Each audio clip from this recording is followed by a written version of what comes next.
everyone. We will proceed to researcher question.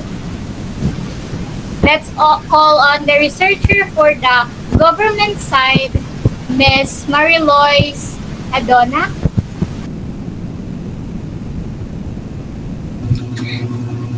Good day, everyone. I am Adona Marilois, one of the researchers from the government team. I will be asking questions. My first question is addressed to our deputy leader, Ms. Garcia.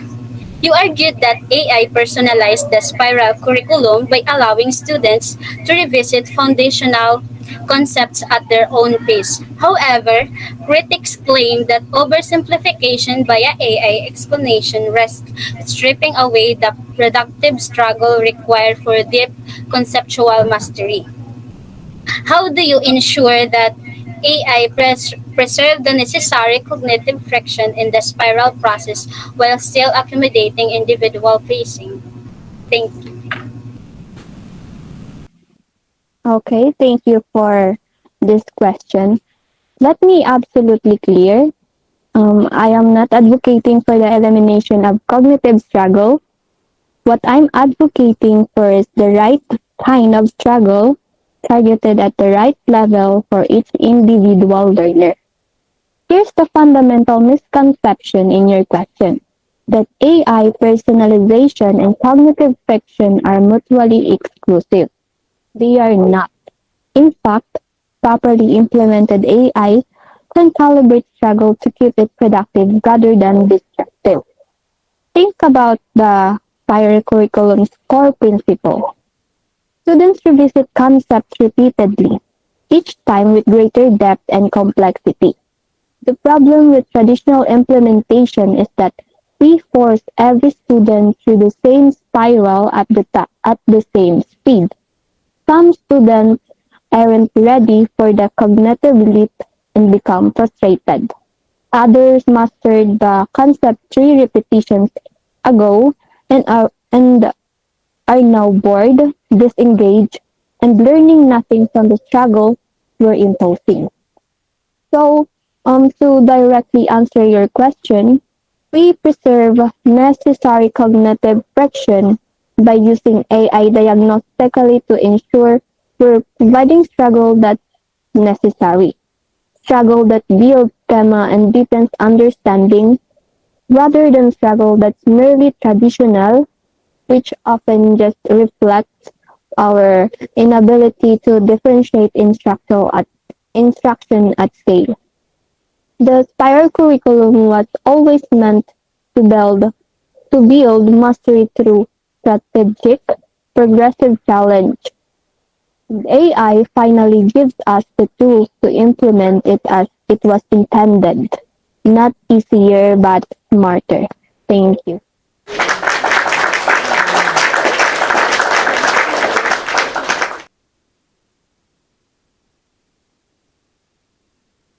Welcome Maria Lavares from one of the researchers from the opposition side to ask her meaningful question.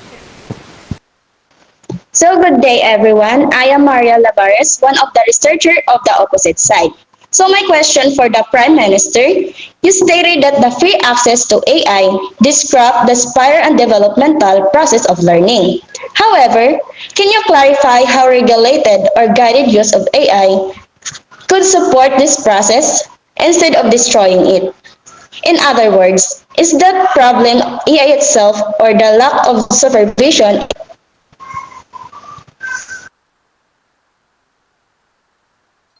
Okay, thank you for addressing that question. So to make it clear, the problem is not artificial intelligence itself, but the free and unregulated access to it. So as I've said, AI gives a quick answers and make your task easier, but when the student use it regularly, they miss out the steps of thinking, reflecting, and learning from what they've done. So that's what disrupts the spiral and the developmental process of learning. However, when AI is used with guidance and purpose, it can actually support learning. So instead of replacing it, so with teacher supervision, students can utilize AI to explore ideas, clarify teachings, and also to expand their comprehension. So, but um, they students should do the thinking for themselves, and AI should use as a tool, not a substitute for human effort. So, to address your question, the issue is not the AI itself, but the lack of supervision in using it. Free and uncontrolled access, it promotes dependence, while guided and regulated use, it encourages reflection, creativity, and growth. And that's exactly what we, the government side, stand we stand for a responsible AI use that strengthens the real learning instead of destroying it. So, thank you. That's all. Question is for Deputy Prime Minister 1, Ms. Paa. You cited the UNESCO 2024 report to argue that AI foster inclusivity by giving marginalized learners access to elite levels resources. But doesn't this assume equal quality of access rather than just availability? How would you address the risk of AI exacerbating inequities if underprivileged students lack the infrastructure or mentorship to use this tool effectively? Thank you. Thank you.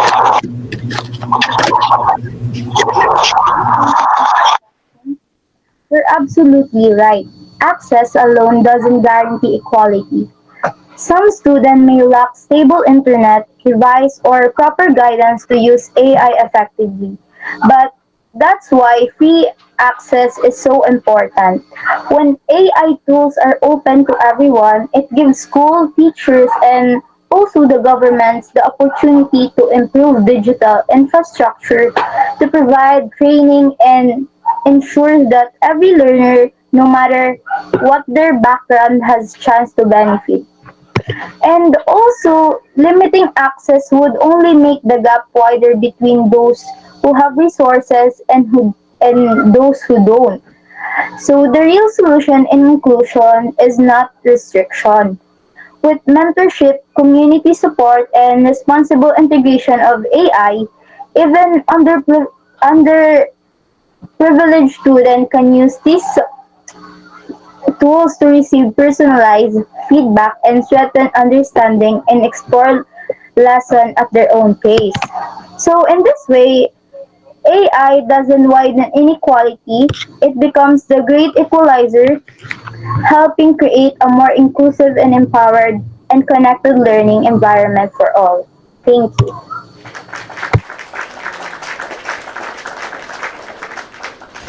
Okay, let us welcome our second researcher from the opposition side to ask her meaningful question, Miss Ella May Rinomeron.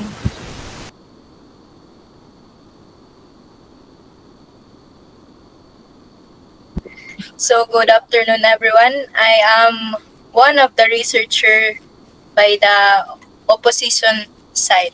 So my question is for the Deputy Prime Minister one.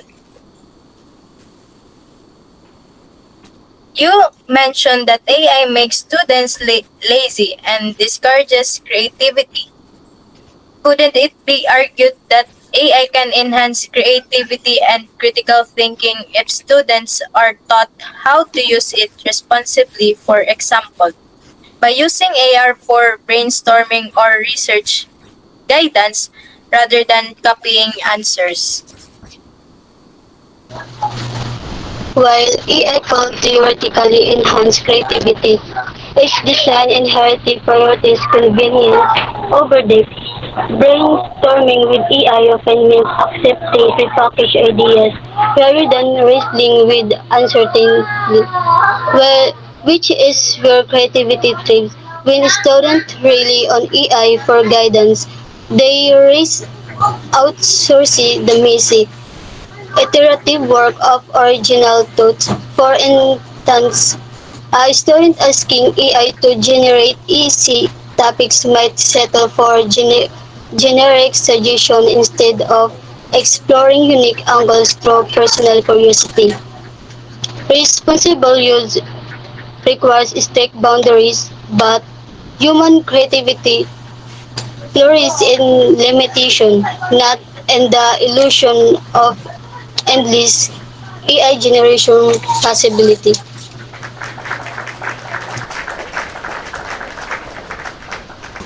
Okay, may I call on Ms. 𝐃𝐄𝐿𝐴 one of the researcher from the government side, to ask her meaningful question to the opposition side.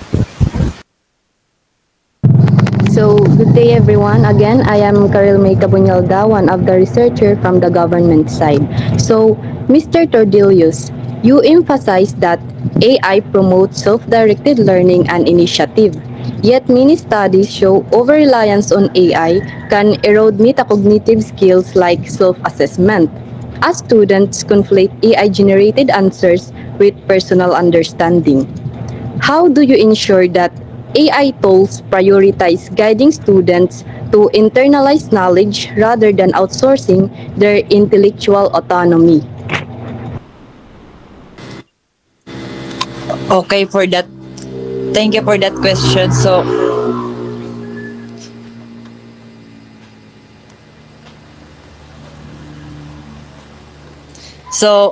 you raise a valid concern. Yes, some student may over rely on AI, but that doesn't mean AI itself destroy metacognitive skills. In fact, when it used properly, AI can strengthen self-assessment and reflection. So many AI learning platforms today are designed to give feedback, explanation, and choices when it encourages students to think about their own answers. So, the key is guidance and digital literacy. So, teacher and school must set a clear boundaries and teach students how to question, verify, and reflect on AI output, not just accept them blindly. So, to ensure AI promote internalize knowledge. We use it as mirror. So not a shortcut, a tool that helps students see how they think, not one that they think for them. So it's not about outsourcing intelligence but about enhancing it responsibly. So I hope I answer your question. Thank you. And again, Ms. Ellery Nomeron from the opposition researcher, to ask her second meaningful question. So, here's my question for the Deputy Prime Minister too. You emphasize that AI replaces the struggle that makes learning meaningful. But since not all students learn at the same pace, could AI quick feedback and support actually help struggling learners instead of harming their development? That's a very good question. I agree that AI can help struggling learners through quick feedback and explanations. But personally, I still believe that the struggle in learning is what makes the process meaningful. Struggling teaches perseverance, problem solving, and independence. If AI keeps giving the answer too quickly, students may lose that important experience of figuring things out on their own. So while AI can be supportive tool, we need to make sure students don't depend on it completely. It should guide them, not to do the learning for them. Real learning happens when students think critically, makes mistakes, and find their own answers, and that's something AI can never replace. Thank you. So now let's call on Maria Raiza Sarveda to ask question to the opposition side. So, good day everyone. I am Maria Reza Sarvida, one of the researcher from the government. So, this question is for all speakers from opposition side. So, the opposition repeatedly framed AI as an evolutionary step in education, comparing it to innovation like books or the internet. However, unlike past tools, AI actively generates content and problem-solving pathways. So how do you safeguard against AI homogenizing learning experience, reducing diverse cognitive journeys into algorithmically optimized one-size-fits-all pathways, and at the same time preserve the creativity and individuality that are essential in traditional development?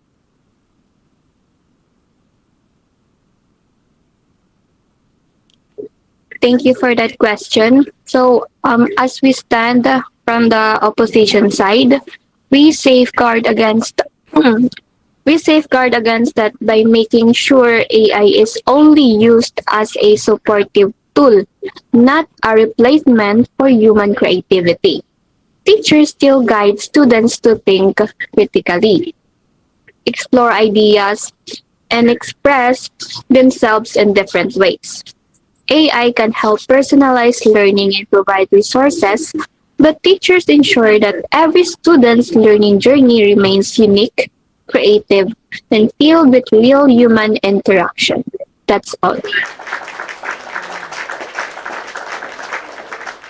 May call on again Miss Ella Rinomeron, one of the researchers from the opposition side, to ask her meaningful question to the government side. So, here's my last question for all government speakers. Your team claims that AI weakness real learning and understanding. How would you propose balancing technology and traditional learning to ensure students still develop and critical and creative thinking while also benefiting from AI's advantages? Okay, so personally, balance requires prioritizing traditional methods as a foundation. AI should only enhance, not replace, activities like handwritten problem solving, Socratic discussion, or project based learning. For instance, teachers might use AI to generate quiz questions but require students to solve them manually, or allow AI research assistants only after the students craft their own ideas. Crucially, assessments should reward process over output, grading students on how they reach an answers, not just correctness. This ensure AI is efficiency while keeping critical thinking, creativity, and effort at the core of learning. Thank you. Okay, that was a good debate. Let's move on to stage 4, the concluding speeches from both sides. We may call on Miss Deborah from the government side to have their concluding speech. Ladies and gentlemen and worthy opponents, good day. I am Deborah Embata, the third speaker from the government side, and I strongly stand in favor of today's motion. This House believes that free access to information from artificial intelligence disrupts the spiral and developmental process of learning. Education isn't about getting the right answers. It's about growing and understanding. It's a step-by-step process where we learn, make mistakes, reflect, and improve. But when AI gives us answer instantly, that process gets interrupted. Learning becomes fast, yes, but also shallow, convenient but empty. That's why we on the government side believe that too much free access to AI information destroys the real process of learning and weakens our ability to think critically. Learning should be a journey, not a shortcut. But with AI, many students just type a question, get the answer, and move on. No effort, no thinking, no discovery. The spiral process where we revisit lessons and build deeper understanding gets skipped. AI may help us finish tasks faster, but it also makes learning easier. Too much dependence on it lowers creativity, problem solving, and independent thinking. What seems helpful now can actually hurt us later. Now, the opposition might say that AI empowers students by giving them access to more information. That sounds good, but let's think about it. Does getting the answer quickly mean we really understand it? AI can give us facts, but it can teach us how to think or reason. It might make studying faster, but it also makes our effort weaker. Let's compare the short-term and long-term effects of using AI. In the short term, yes, AI makes studying easier. We can finish assignments quickly and save time, but that kind of productivity is only temporary. If we don't use our brains, we lose the patience and focus needed for real learning. In the long term, the dependence becomes harmful. Students who rely on AI too much may struggle to think critically, solve new problems, or come up with original ideas. They become passive learners, just receivers of information. Over time, curiosity fades and learning loses its true meaning. Now, let's weigh the impacts. Short-term convenience is temporary. It ends when the task is done. But long-term lasts a lifetime. It affects how we think, learn, and grow. So clearly, the long-term harm outweighs the short-term benefit. The opposition values convenience, but we value understanding. They focus on access, but we focus on growth. They prioritize speed, but we prioritize depth. Because what's the point of having all information in the world if we can't think for ourselves? Education is meant to train the mind, not replace it. If we rely too much on AI, we may end up knowing everything but understanding nothing. So as I close the let us remember this. Artificial intelligence should guide, not replace. It should support learning, not shortcut it. It should enhance education, not weaken it. Let us use AI with discipline, curiosity, and responsibility so that it strengthens, not destroys the true spirit of learning. Because no matter how advanced technology becomes, real learning will always come from human effort, patience, and understanding. Let us protect the values that make education meaningful: growth, perseverance, and the desire to learn. Thank you and good day. Wonderful speech, Miss Deborah from the government side. We may call on Mr. Aldrin Bacate from the opposition side to have our concluding speech. So good day everyone, I am Aldrin Bacati. We the position stand firm in our belief that artificial intelligence does not interrupt but truly enhance the spiral and developmental process of learning. AI is not here to destroy education. It is here to strengthen. It gives the student the power to learn at their own pace, explore ideas deeply and understanding more clearly with AI. Learning becomes more personal and more interactive and more meaningful. It is also help teachers not to replace them. AI is save time in checking and organizing so the teacher can do what they do best, guide, inspire, and connect with their student. As Bill Gates once said, technology is just a tool in terms of getting the kids making together and motivating them. The teacher is the most important. This means AI is the only aid. The heart of learning still lies in the teachers and the student. In the spiral learning, the process we grow by building on what we already know, and AI help us do exactly that by reviewing and repeating the expanding our understanding step by step instead of breaking the process, it's boost it. So ladies and gentlemen, let us not fear technology. Let us use it wisely.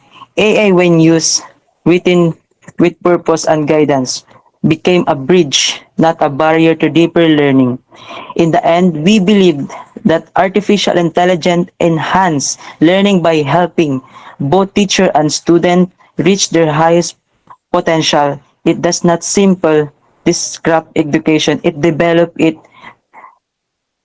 Thank you, and we proudly rest our case.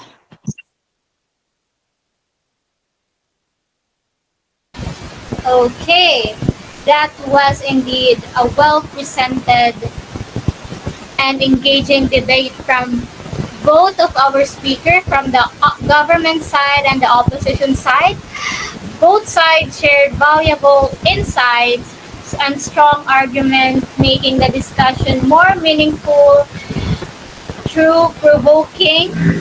Thank you for your well prepared points and professional delivery. And that could be all. Thank you.